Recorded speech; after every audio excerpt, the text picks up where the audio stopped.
Serotonin, 5-hydroxytryphetamine, or 5-HT, is a neurotransmitter made from amino acid tryptophan, which is obtained from the foods you eat. Serotonin is located in the Raphe nuclei, which is located in the brainstem. To start, the serotonin is stored in the axon terminal of the presynaptic neuron, which is then received at the dendrites of the postsynaptic neuron.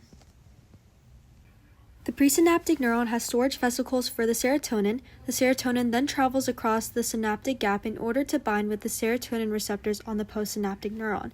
This shows synaptic signaling because the neurotransmitter released into the synaptic gap acts on the receptors of a neighboring neuron.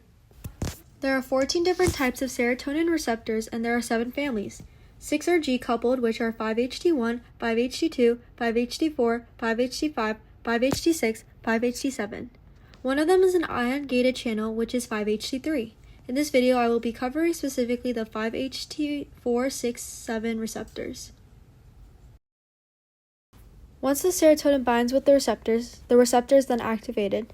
Through the GS proteins, which are stimulatory, they act as a switch between the receptor and the adenylyl cyclase. When the receptor is activated, the GS proteins are also activated, which is carrying the activate signal, then moves from the receptor to the adenylyl cyclase in order to activate it. Adenylyl cyclase turns ATP into CAMP. Then the CAMP activates protein kinase A, which starts the phosphorylation cascade. Phosphates from ATP is transferred to the target proteins, a process called phosphorylation.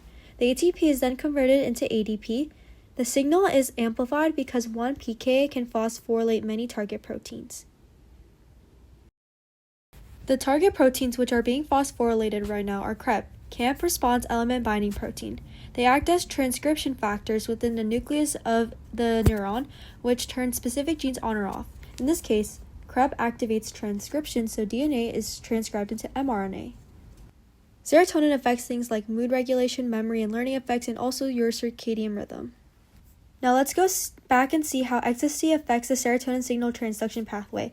Ecstasy, MDMA, is a lab-made synthetic drug that has similar effects to stimulants like methamphetamine.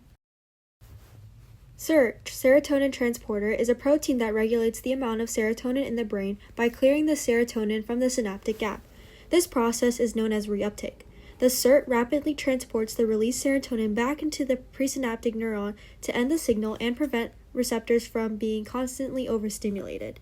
Once the serotonin is back inside the presynaptic terminal, it can be repackaged into vesicles and reused for future signaling, maintaining the neuron's serotonin supply. Serotonin, sodium, and chloride binds to the site of the SIRT. Once all necessary molecules are in, the SIRT physically changes where it seals off both external and internal access channels, so the serotonin and ions are briefly trapped within the protein structure, isolated from the synaptic gap and the cytoplasm of the neuron. The protein then changes shape again where it opens the binding site to the inside of the cell, then releases the serotonin and ions into the cytoplasm of the neuron. Potassium ions from the inside of the cell binds to the SIRT, which changes the shape back to its original outward open state. Ecstasy gets taken up by the SIRT, which reverses the transporter so that instead of taking serotonin back into the cell, the SIRT pushes huge amounts of serotonin out into the synapse. That means the serotonin receptors get hit with more serotonin. The increase in serotonin results in mood elevation where people feel more social and have an increase in empathy. MDMA also alters the circadian rhythm by making people feel not as tired, which makes it a very popular party drug. Thank you for watching my video, and I hope you learned something.